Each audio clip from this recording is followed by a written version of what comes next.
विफाकी सरकारी मुलाजमीन ਲਈ नई पेंशन स्कीम मुतारिफ कदों तो लागू होएगी। वजारत दाखिला ने नई सरकारी मुलाजमीन ਲਈ नई पेंशन स्कीम मुतारिफ करार दी। विफाकी हुकूमत की जानिब तो मुतारिफ कराई गई पेंशन स्कीम के हवाले तो वजारत खजाना ने ऑफिस मेमोरेंडम जारी किया है, जिस तहत नई भर्ती होने वाले मुलाजमीन कंट्रीब्यूटरी स्कीम 10% बुनियादी तनख्वाह तो हिस्सा देंगे। मेमोरेंडम के मुताबिक यह स्कीम इन्हें तमाम मुलाजमीन ते लागू होएगी जो 1 जुलाई 2024 तो या इस तो बाद मुस्तकिल बुनियादों पर भर्ती किए जाएंगे। मेमोरेंडम में मजीद किया गया है कि स्कीम दिफाई बजट तो तनख्वाह पाने वाले सिविलियन मुलाजमीन भी शामिल ने।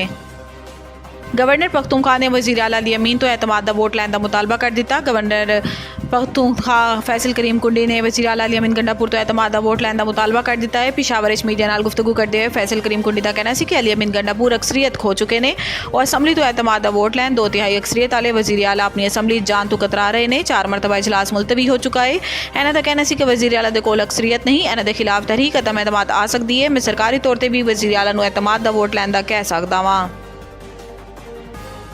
बिजली बिलों की सबसिडी ते IMF नूं एतराज़ है तो गल हो सकती है। वज़ीर इतलात पंजाब अज़मा बुखारी ने कहा है कि बिजली के बिलों टारगेटेड सबसिडी है, इस IMF नूं एतराज़ नहीं होंदा तो अगर IMF नूं कोई एतराज़ है तो इस गल हो सकती है। अज़मा बुखारी ने कहा कि चंद इलाकों सैलाबी रेलों तो फसलों का नुकसान होया। सैलाबी इलाकों महकमा सेहत काम कर रहा है, ताहम पंजाब के सैलाबी इलाकों सेहत के हवाले तो एमरजेंसी सूरत हाल नहीं। डेंगी वबा ते गल करते हुए इन्होंने कहा कि पंजाब डेंगी कंट्रोल है तो सिंध डेंगी मरीजों की तादाद ज़्यादा है। बिजली बिलों ते रिलीफ लैके IMF नूं तहफुजात उज़मा बुखारी का कहना है कि बिजली के बिलों से टारगेटेड सबसिडी है, ऐसे IMF नूं एतराज़ नहीं होता तो अगर हुंदा है तो असीं गल कर सकते हैं।